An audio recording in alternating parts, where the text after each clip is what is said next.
Very good morning વિદ્યાર્થી મિત્રો. હું ગૌરવ ભટ્ટ ધોરણ 10 અને ધોરણ 12માં ગુજરાતી મીડિયમ અને ઇંગ્લિશ મીડિયમમાં ગુજરાતી વિષયનો અભ્યાસ કરાવું છું. આજે આપણે ધોરણ 12 ગુજરાતી મીડિયમનો 8મો પાઠ ભણવા જઈ રહ્યા છીએ.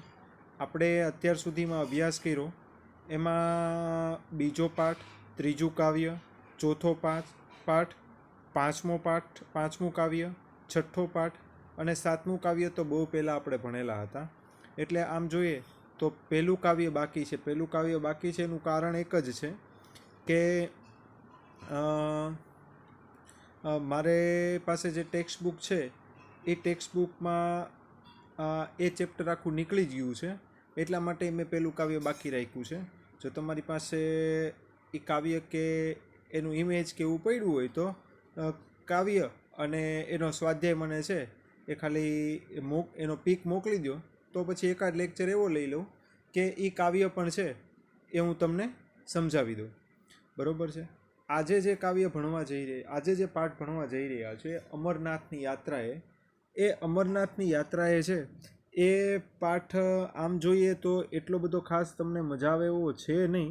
બરાબર, થોડો કંટાળાજનક છે. થોડુંક છે એ તમને ખાલી તમારે વર્ણન યાદ રાખવાનું છે એવું જ બનશે. બાકી આમાં પાઠમાં છે એટલી બધી ખાસ તમને મજા આવવાની છે નહીં, કારણ કે આ પાઠમાં વાર્તા સ્વરૂપે કોઈ વસ્તુ આપેલી નથી. આ પાઠમાં યાદ રહી શકે એવી કોઈ ટિપ્સ સ્વરૂપે છે કોઈ વસ્તુ આપેલી નથી. પણ પ્રવાસનું વર્ણન છે, લેખિકાએ પોતે કરેલું હોય અને પ્રવાસ કરેલો હોય અને એને પોતે વર્ણન કરેલું છે એનું વર્ણન આ કાવ્યમાં છે, આ પાઠમાં છે.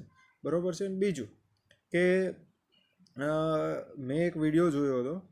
લગભગ એક છોકરી પોતાની બાઇક ઉપર, સારી એવી બાઇક, આપણી સ્પ્લેન્ડર કે આપણી જેવી કાંઈ બાઇક ગમે એ ન ચાલે, પણ એ બાઇક ઉપર એ 15 દેશ ફરી હતી. બરાબર છે. અને સાથે સાથે બાઇક ઉપર ક્યાંક ઓસ્ટ્રેલિયા પણ ગઈ હતી, as per my knowledge depend on video. બરાબર. પણ એવા ઘણા બધા પ્રવાસી લાલચું તો ન કહેવાય, પણ પ્રવાસી ઈચ્છા ધરાવનારા હોય છે કે સતત છે એ ફરિયાદ કરતા હોય. મને એક પ્રવાસનો શોખ છે. બરાબર, કે નજીકના સ્થળોમાં તો વર્ષે 50 વખત જઈ આવતા હશું, પણ વર્ષે એક વખત તો આ વખતે તો કોરોનાને લીધે છે કાંઈ નીકળવાનું નથી. બાકી વર્ષે એક વખત હું પ્રવાસ છે એ કરતો હોઉં છું. ઉત્તર સાઈડ પણ ફરી આવ્યો છું, દક્ષિણ પશ્ચિમ સાઈડ પણ ફરી આવ્યો છું. બરાબર છે. અને છે આમ ભારતના 2-3 રાજ્યોની મુલાકાતો મેં લીધેલી ખરા. અને પ્રવાસ કરવાથી છે ઓલું કહેવાય ને કે કોમ્પ્યુટરમાં જેમ રિફ્રેશ બટન આવે, બરાબર, એમ માણસે પણ પોતાના શરીર માટે પ્રવાસ કરીને એક રિફ્રેશ બટન રાખવું જોઈએ. બરાબર, કે જેથી કરીને આખી આપણી મનની સિસ્ટમ છે એ હેંગ થઈ ગઈ હોય એ ફરી છે એ રીબૂટ થાય અને તમારું કામ છે એ સતત પછીના વર્ષમાં તમે સારું કરી શકો, અથવા નવું કામ છે એ તમે હાથમાં લઈ શકો કે ક્યાંક ઇનોવેટિવ વિચાર આવી શકે. ઘણા પ્રવાસુ વ્યક્તિઓ એવા હોય છે કે મોટે ભાગે છે એ ઘરે પડ્યા જ ન હોય, મોટે ભાગે સતત પ્રવાસ જ કર્યા કરતા હોય. બરાબર છે. બેગ પેકર્સ કરીને યુટ્યુબમાં તમે વિડીયો જોજો. બેગ પેકર્સ કરીને યુટ્યુબમાં ઘણા બધા બેગ પેકર્સ છે. એક મિથિલેશ બેગ પેકર્સ છે, મિથિલેશ બેગ પેકર્સ. કાળો એવો છોકરો છે, પણ ઓછા પૈસામાં છે એ દુનિયાના ઘણા બધા દેશો ફર્યો છે. બરાબર. ઓછા પૈસામાં પણ ઘણા બધા દેશો ફરી શકાય. એનું કારણ એવું છે કે મોટા મોટા પિક્ચર જોઈએ એમાં તો 5 સ્ટારમાં બધા રહેતા હોય. બરાબર છે. પછી બાય પ્લેન કે બાય ટેક્સી મુસાફરી કરતા હોય. જેમ ભારતમાં છે મેટ્રો ચાલતી હોય, બરાબર, અથવા ભારતમાં છે સિટી બસ ચાલતી હોય, એમ વિદેશમાં પણ એવી સુવિધાઓ હોય છે કે તમે બાય સિટી બસે તે છે તમે પેલું કરી શકો છો. અને ઘણા દેશ સાથે તો એવા સંબંધો છે કે વિઝા ઓન અરાઇવલ છે. વિઝા ઓન અરાઇવલ એટલે તમે એ દેશમાં જાઓ એટલે ઓન ધી સ્પોટ તમને વિઝા મળી જાય. બરાબર છે. જેમ કે આપણે ભૂતાન છે, બરાબર છે, પછી નેપાલ છે, પછી બીજા ઘણા બધા દેશો છે કે વિઝા ઓન અરાઇવલ. મોરેશિયસ એ કદાચ એમાં આવી જાય છે કે તમે ત્યાં જાઓ અને ભારતનું પાસપોર્ટ આવે એટલે એની ઉપરથી તમને વિઝા મળી જાય. બાકી તમને છે અમેરિકામાં જાઓ તો કઈ રીતે જાઓ છો, પ્રવાસમાં જાઓ છો તો એ રીતના અપ્લાય કરવું પડે, તો એટલા દિવસ માટેના તમને વિઝા મળે. બરાબર છે. અને એ અમુક દિવસ રહેવાના તે પાછા એ દેશોમાં રહેવાના પણ તમારે છે એ પૈસા ચૂકવવા પડે. અને પણ તમે છે એ વિઝા ઓન એવી રીતના વિઝા લઈને કે થોડો ઘણો બચત કરીને અથવા થોડું ઘણું વધારે કમાઈને બરાબર છે એ ફરી શકો. અને ભારત તો એવો દેશ છે કે ભારત બહુ સસ્તામાં ફરી શકાય. સસ્તામાં એટલે કે તમે ફર્સ્ટ ક્લાસમાં રેલવેમાં ન જઈ શકો તો થર્ડ ક્લાસમાં જઈ શકો, અથવા જનરલ ડબ્બામાં જાવ તોય તે છે થોડીક અસુવિધા થાય, પણ આખું ભારત તમે બહુ વ્યવસ્થિત રીતના ફરી શકો. બરાબર. અને આમ તમે ભારતની એવી કેટલી જગ્યાઓ છે કે તમારી 10-12 વર્ષ તો અહીંયા ભારતનો નિરાતે જુઓ તો 10-12 વર્ષ તો એવી રીતના જ નીકળી જાય. અમે ગયા વર્ષે હું મારો ફ્રેન્ડ છે એક ટૂરમાં ગયેલા. આ પ્રવાસની વાત છે એટલે હું વાત કરું છું, કોઈ અંગત વાત નથી કરતો. ટૂરમાં ગયેલા જેસલમેર અને જોધપુર. બરાબર. આશરે 4 કે 5 દિવસ રોકાણા હતા બે જગ્યાને. જેસલમેરમાં ત્યાં રણ છે અને અમે ત્યાં રણમાં રાત્રિના છે એ આમ કહેવાય ને કે ખુલ્લા આકાશ નીચે રહેલા. તો પણ ત્યાં એક છોકરી હતી, ચીનથી હતી. મેં મારા ઇન્સ્ટામાં ફોટો મૂકેલો છે. બરાબર. ચીનથી છોકરી આવેલી હતી, યંગ છોકરી. અને એ છોકરીની આશ્ચર્યની વાત એવી છે કે એની સાથે એનું કોઈ ગ્રુપ નહોતું, એકલી ફરવા આવી હતી. બરાબર. અને આ જેસલમેરથી તો હવે પછી પોતાના દેશ જવાની હતી. બાકી ભારતના ઘણા બધા રાજ્યો એ જેસલમેર છેલ્લું સ્ટેશન હતું. બાકી ભારતના ઘણા બધા રાજ્યો ફરી લીધેલું પહેલાં. અને સાથે સાથે બીજું એ કે ભારતના ઘણા બધા રાજ્યો ફરી એમાં જેસલમેર આવી અને ભારતના પહેલાંના જે રાજ્યો ફરી એમાંય તે કેટલા 1 મહિનાથી છે એ ભારતમાં એ રહેલી. અને ભારતની ટ્રેડિશનલ બધી છે એ વાનગીઓ એને ચાખી, ટ્રેડિશનલ રીતના જેમ રહેતા હોય એમ રહી. બરાબર. અને તો પણ રણમાં રહે તો પણ એકલી છોકરી હોવા છતાં એને કોઈ ડર નહોતો. બરાબર. અમે જેમ ખુલ્લા આકાશ નીચે જે ખાટલો નાખીને ત્યાં 2 રીતના રહેવાનું મળતું હતું. એક ટેન્ટમાં રહેવાનું મળતું હતું પેકેજ તરીકે, અને બીજું આ ખુલ્લા આકાશ નીચે પણ તમે રહી શકો. તો અમે ખુલ્લા આકાશ નીચે રહેલા. તો એ પણ એ રીતના રહી હતી. ભારતનું જ ભોજન ખાઈને આનંદ કરેલો, ભારતનું ફૂડ ખાઈને આનંદ કરેલો. બીજી વાત એ કે એ છોકરી આની પહેલાં તે 10 દેશો ફરી આવી હતી. પછી પોતે પાછી ચીન જવાની હતી. બરાબર. ચીન જવાની હતી અને પછી પાછું છે એ પોતે પછી બીજા 4-5 દેશોની યાદી બનાવી હતી કે 1 મહિનો પોતે રેસ્ટ કરી લેશે. બરાબર. અને પછી પાછા બીજા 4 કે 5 દેશો ફરશે. હું ઘણી વખત છે FBમાં અને એના ફોટા જોઉં છું ત્યારે મને ખબર પડે છે કે ખરેખર એ છોકરી ખાલી કીધું જ નહીં પણ ફરે છે ખરા. બરાબર. એટલે ચીનના લોકો એવા છે કે જે ખૂબ ફરે છે.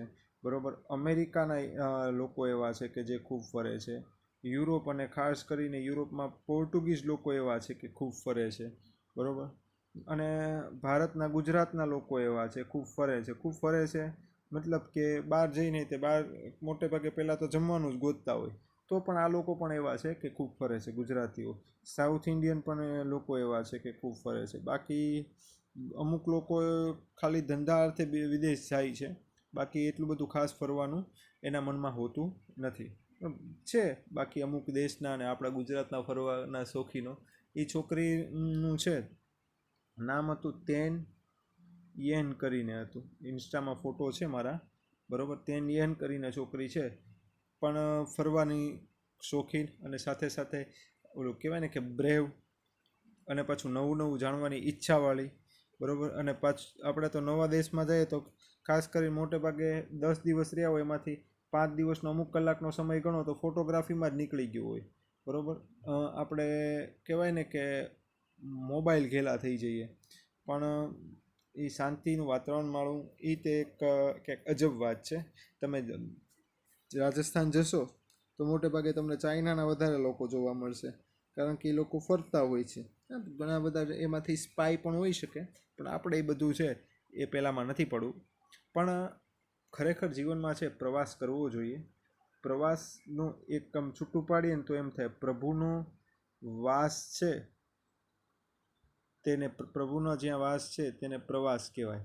બરાબર, પણ કરવો જોઈએ. હવે આ પ્રવાસ એટલે એવું નહીં કે અહીંયા ઘરેથી થેપલા અને સૂકી ભાજી લઈ જઈએ, ત્યાં જઈને કુટુંબમાં 15 મિનિટ ક્રિકેટ રમીએ, પછી છે બધાય નાસ્તો કરીને પાછા ઘરે બી આવીએ, એને પ્રવાસ નથી કહેવાતો. પ્રવાસ કોઈ આયોજન વગર, કોઈ પ્લાન વગર છે, ક્યાંક ફરવા નીકળી પડો પ્લાનિંગ વગર, બરાબર છે, અને ખૂબ ખૂબ ઉત્સાહથી ફર્યા કરો, બરાબર છે, એને ખરેખર છે એ પ્રવાસ કહેવાય, બરાબર. અને પ્લાનિંગ વગર નીકળવું તે ખરેખર પ્રવાસ હોવો જોઈએ. આયોજન કરવાથી છે ફરવા જાઓ તો એમાં કોઈ મુશ્કેલીઓ નથી નડતી, બરાબર. હવે તો પ્રવાસમાં ભૂલો કરો તો મુશ્કેલીઓ નડે, બાકી પ્રવાસમાં કોઈ મુશ્કેલીઓ નથી નડતી, કારણ કે ઘણી બધી ઓનલાઈન સાઇટ થઈ ગઈ કે તમે હોટલ બુક કરાવી શકો, બરાબર. ઓનલાઈન છે એ પેલું ટ્રાન્સફરિંગ થઈ ગયું એટલે તે, બરાબર. બીજા દેશમાં જાવ તો આપણા ઘણા બધા એમ્બેસી છે, ત્યાં મુશ્કેલીમાં મુકાણા હોય તોય તે આપણે સોલ્યુશન થઈ જાય. તો આવા બધા આપણી પાસે છે ઉપાયો હોય છે. પણ પ્રવાસ, ભાઈ ક્રિસ્ટોફર કોલંબસે પ્રવાસ કરેલો એટલે છે એને અમેરિકાની ખંડની શોધ થઈ. વાસ્કો દ ગામાએ પ્રવાસ કર્યો, રખડ્યો, બરાબર છે, ક્યાંક શોધવા માટે, એટલે એને ભારત મળ્યું. એવી રીતના ફરતા રહેવું, બરાબર.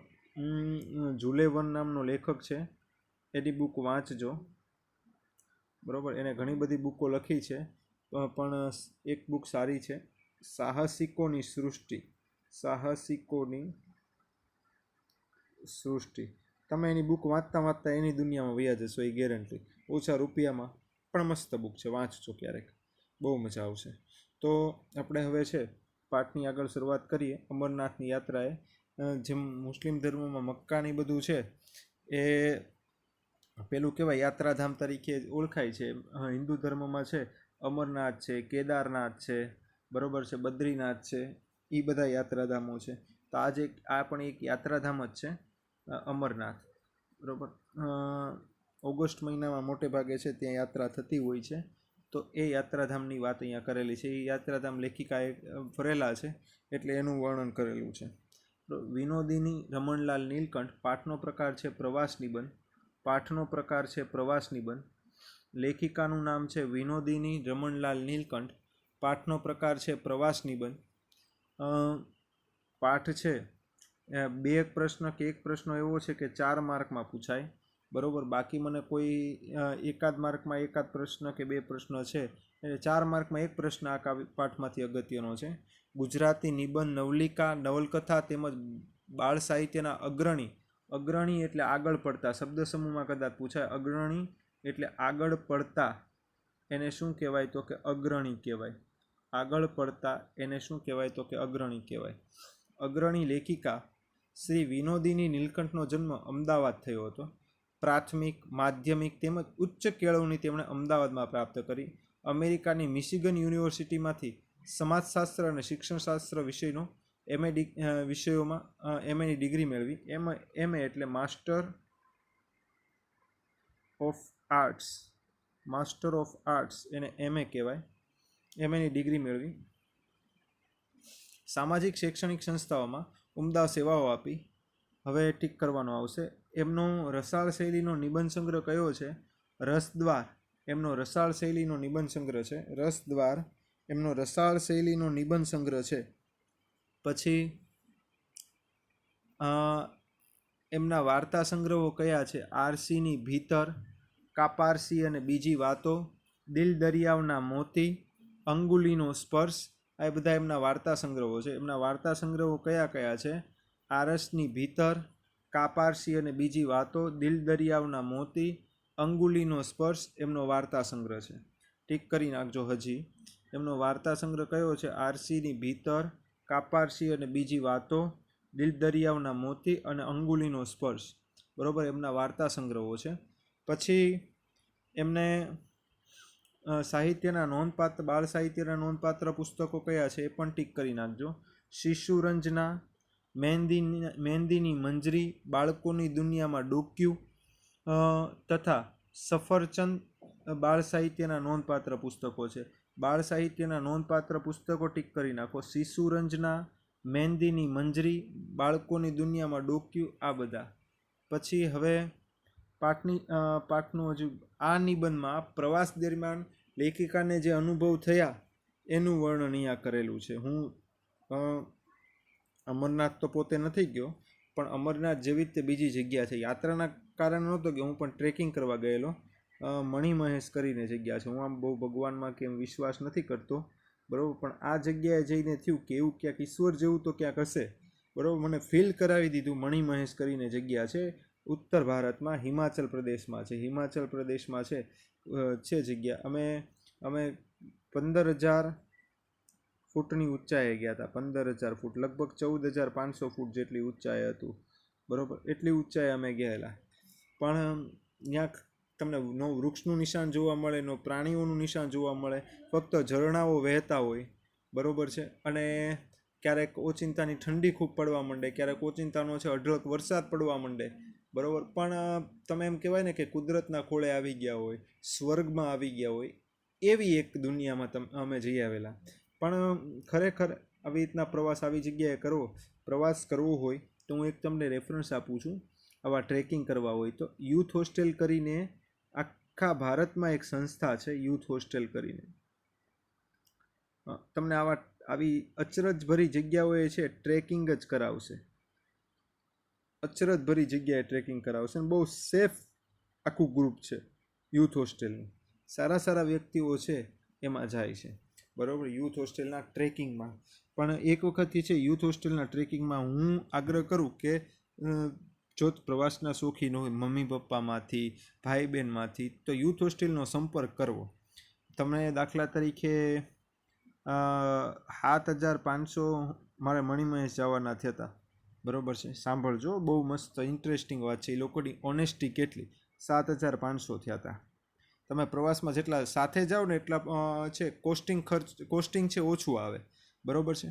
તો અમે 50 જણા ગયા હતા. 7,500 હતા પણ 50 જણા ગ્રુપમાં ગયા હતા મણિમહેશ. અહીંયાથી તમે જુઓ ને તો આવવા જવાની અમદાવાદથી પઠાણકોટ, પછી પઠાણકોટથી તમારે હિમાચલ પ્રદેશ જવું પડે. પઠાણકોટ પંજાબમાં આવે. આવવા જવાની ટિકિટ તમે જુઓ અમદાવાદથી પઠાણકોટ, બરાબર, 650 એટલે 1,300 રૂપિયા એ થયા. પછી હિમાચલ પ્રદેશ ત્યાંથી જવાનું એટલે બીજા 200 ગણી નાખવાના, 1,500, બરાબર. હિમાચલથી પાછું અહીંયા આવવાનું એટલે 1,700, બરાબર. આ 400 હિમાચલથી પઠાણકોટ ને પઠાણકોટથી હિમાચલ જવાના. પછી અમદાવાદ સુધી જવાના એ તે 200 ગણી લઈએ, અથવા 150 એટલે 300. એટલે તમે જુઓ ને તો 2,000 ટિકિટના જ થઈ ગયા હતા. અમને રાખ્યા 8 કે 10 દિવસ, બરાબર છે. 10 દિવસ, 8 કે 10 દિવસ રહ્યા. જમવાનું ને બધું આવી ગયું એમાં, બરાબર. 7,500 થયા. પણ 50 જણા હતા, કોસ્ટિંગ નીચું આવ્યું. તો સંસ્થાની પ્રામાણિકતા એવી કે કોસ્ટિંગ નીચું આવ્યું ને બધાની ભાગે 1,500 જેટલા વધતા હતા, તો 1,500 રકમ છે અમને પાછી કરી, બરાબર. તો બાકી ટ્રેકર ગ્રુપ હું કોઈ ના નથી પાડતો કે જવું, પણ ખરેખર યુથ હોસ્ટેલ છે એવું કે તમે એમાં ખૂબ સેફ્ટલી છે, સારી સારી જગ્યાએ, કે તમને એમ થઈ જાય કે ભાઈ આનીથી ઈશ્વરે સુંદર કોઈ જગ્યા જ નહીં બનાવી હોય, એવી જગ્યાએ તમે ટ્રેકિંગમાં જઈ શકો. એક વખત આનો સંપર્ક કરજો. એ ખાલી ટ્રેકિંગના સ્થળ તમને ખાલી નું લિસ્ટ બતાવશે ને એટલે તમને એમ થશે કે ના ભાઈ આવા સ્થળો હોય એમ, બરાબર. ડિસેમ્બરમાં છે એ પેલો ડેલહાઉસીનો પ્રવાસ કરે છે. હિમાચલ પ્રદેશમાં જ છે, બરાબર. આખું બરફથી ચાદરથી છવાઈ ગયેલું આખો પર્વતીય પ્રદેશ છે. પર્વતીય મેદાનીય પ્રદેશ, પર્વતમાં મેદાન જેવું છે, બરાબર. આમ તમે ટાઢના ધ્રુજતા હો અને ઓલો કેમ્પ ફાયર કરતા હો. એ દિવસો ખાલી 10 દિવસ કાઢો. આખા ભારતના લોકો ત્યાં આવે, આવા યંગ જનરેશન, અને જે મજા આવે, બરાબર. આમ તમે જિંદગી માણી ન હોય એવી જિંદગી તમારી ગ્રુપ બની જાય. તો એવા પ્રવાસ કરવા જેવા, એવું ટ્રેકિંગ કરવા જેવું. મારો એક હું તમને રેફરન્સ છે, મને કોઈ કમિશન નથી આપતા, પહેલાં કહી દઉં હું તમને બધાને. પણ અને એ તે ક્યાં આવેલી છે યુથ હોસ્ટેલ? ભાવનગરમાં સંસ્થા. એની ઓફિસ ક્યાં આવેલી છે? તો નીલમબાગમાં ઓલી પેલી સ્કૂલ છે, જેલ રોડથી તમે નીલમબાગ સર્કલ જાઓ ને તો ડાબી બાજુ તે છે યુથ હોસ્ટેલનું મકાનની ઓફિસનું મકાન આવેલું છે, બરાબર છે. ક્યાંથી જવાનું? જેલ રોડથી ત્યાં ઓલી ફાતિમા કે સેન્ટ જેવિયર્સ, મને ખ્યાલ નથી, ત્યાં એક સ્કૂલ છે, બરાબર. ત્યાંથી નીલમબાગ સર્કલ સુધી જવાનું, બરાબર.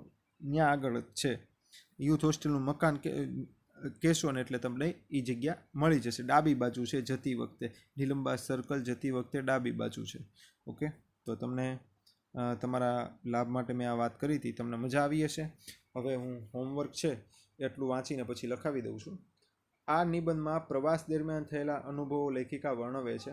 ચંદનવાડી શબ્દમાં ગુજરાતીઓને તથા લેખિકાને પણ પોતાપણું લાગે છે. ઘોડેસવારી કરી પહાલગામ છે અહીંયા યાત્રા શરૂ થાય. ચંદનવાડીએ જતાં પ્રકૃતિની પ્રતિક્ષણ બદલાતી કુદરતી શોભા, તેમાંથી થતા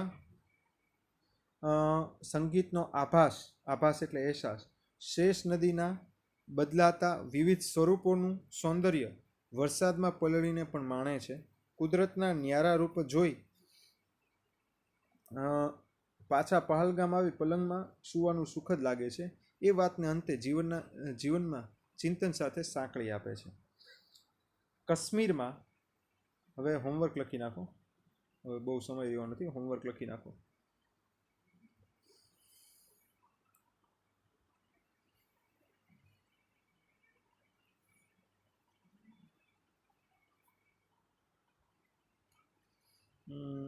આઠ નવ પ્રશ્નો કે 10 પ્રશ્ન લખાવું છું, બરાબર.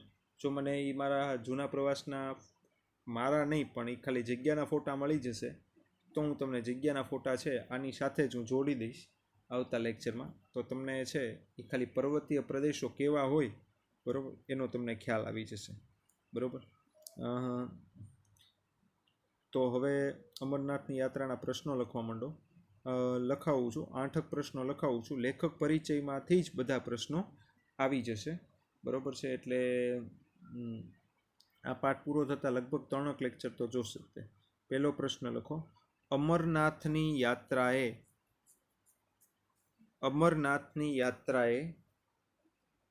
પાઠનો પ્રકાર જણાવો. અમરનાથની યાત્રાએ પાઠનો પ્રકાર જણાવો.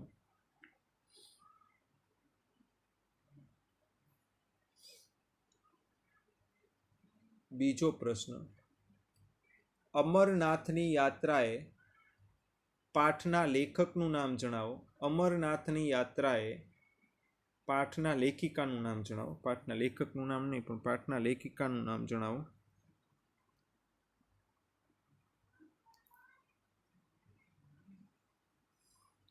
પછી આ પાઠના લેખિકાએ ક્યાંથી MAની ડિગ્રી મેળવી હતી. આ પાઠના લેખિકાએ ક્યાંથી MAની ડિગ્રી મેળવી હતી.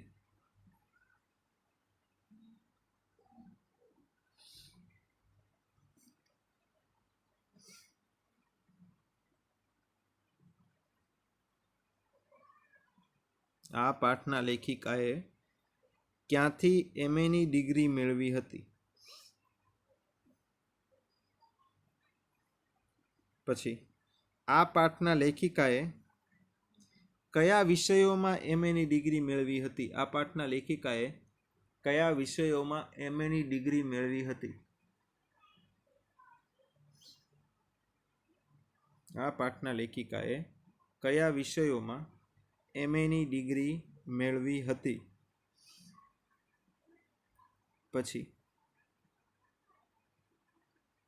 પછીનો પ્રશ્ન. આ પાઠના લેખિકાનો રસાળ શૈલીનો નિબંધ સંગ્રહ જણાવો. આ પાઠના લેખિકાનો રસાળ શૈલીનો નિબંધ સંગ્રહ જણાવો.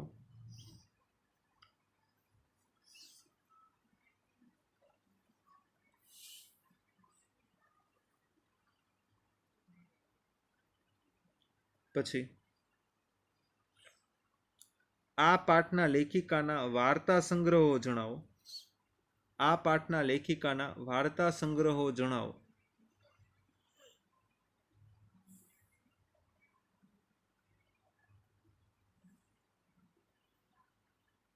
પછી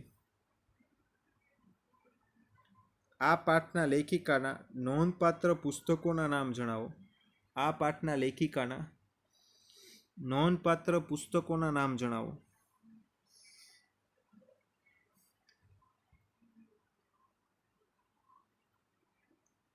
પછી કયા નામ સાથે ગુજરાતીઓને પોતિકાપણું લાગે છે? કયા નામ સાથે ગુજરાતીઓને પોતિકાપણું લાગે છે?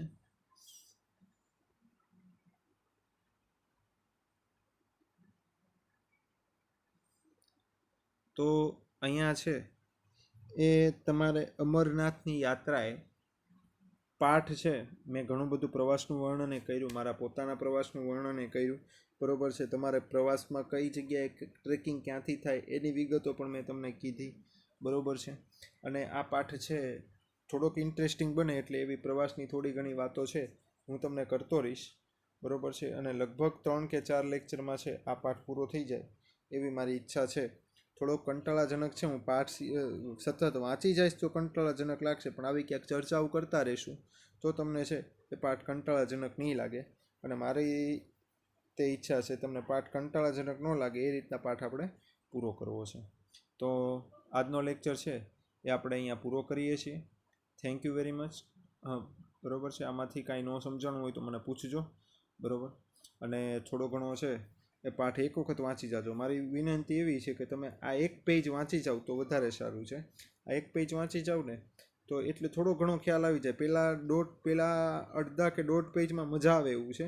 શેષ નદીનું વર્ણન ન આવે ને ત્યાં સુધી પાઠમાં મજા આવે એવું છે, બરોબર. આ બેનને ક્યાં ક્યાં છે એ ટલ્લે ચડ્યા અને પ્રવાસમાં એને કઈ કઈ મુશ્કેલી આવી એ, અને તમને આની ઉપરથી ખબર પડશે કે ભાઈ પ્રવાસમાં બીજી કઈ કઈ મુશ્કેલીઓ આવી પણ શકે છે, બરોબર. તો મારી ઈચ્છા છે કે તમે એક વખત છે આ પાઠ વાંચી જાઓ.